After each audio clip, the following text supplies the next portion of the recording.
तर चला, वेळ न घालवता तुम्हाला रेसिपी सांगते. आणि तुम्हाला रेसिपी सांगण्या अगोदर हे सांगते का मी थोडी शिल्लक केली ती कणकी मला आईकडे द्यायची होती. तर मला 1 किलो तांदळाची चिकन बिर्याणी करायची होती. त्यासाठी मी जेवढं लागतं पाणी तेवढं कुकरमध्ये पाणी टाकलं. व्यवस्थित लागेल तेवढं चवीपुरतं मीठ टाकलं, लिंबू पिळून घेतलं आणि जिरे टाकले आणि तमालपत्र टाकलं आणि आपला भात एकदम मोकळा होण्यासाठी मी थोडं तेल टाकलं.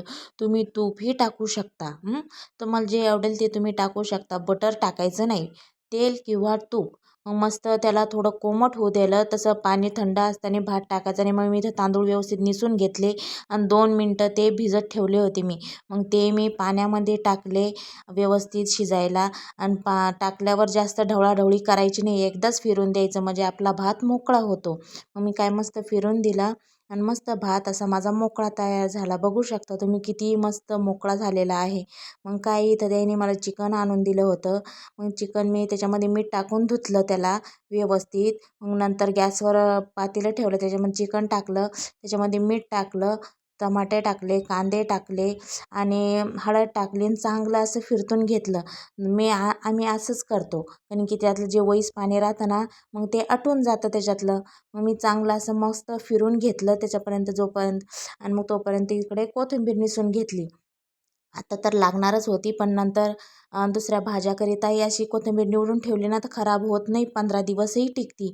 मग काय त्यातलं बघू शकता तुम्ही सगळं पाणी आटलेलं आहे. कांदाही मस्त शिजलेला आहे त्याच्यात. मग मी थोडं पाणी टाकलं आणि इथं अद्रक, लसूण आणि कोथिंबीरचं मस्त वाटण केलं आणि मिक्सरमध्ये ते वाटण मी त्याच्यामध्ये टाकलं. मस्त चव येते. मग हे आणि पाणी तुम्ही तुमच्या लेकराला किंवा तुम्ही सुद्धाही सूप असं एकदम छान तयार होतं ते घेऊ शकता किंवा खाऊ शकता. आणि सूप एकदम भारी तयार होतं. मग इथं मी जो कांदा भाजलेला होता ना, कांद्याचं मी वाटण केलं, त्याच्यामध्ये 1 टमाटर टाकून पेस्ट केला मी. मग इथं बघू शकता तुम्ही, मी जसं सांगते तशा प्रकारे तुम्ही केलं ना ते एकदम छान बिर्याणी होते. मग तेलामध्ये मी थोडा खडा मसाला आणि आपल्याला जेवढे कांदा लसूण मसाला, धनिया पूड, मिरची पूड आणि मटण मसाला आणि बिर्याणी मसाला टाकून मस्त अशी कांद्याची पेस्ट टाकून तळली. थोडं मीठ टाकलं त्याच्यामध्ये, मस्त तेल सुटेपर्यंत मी ते कढ येऊ दिली त्याला. आणि मग इथं नुसतं सुकं सुकं चिकन टाकलं त्याच्यावर. मग चिकन टाकलं ना, थोडं त्याला राहू द्यायचं 5 मिनटं.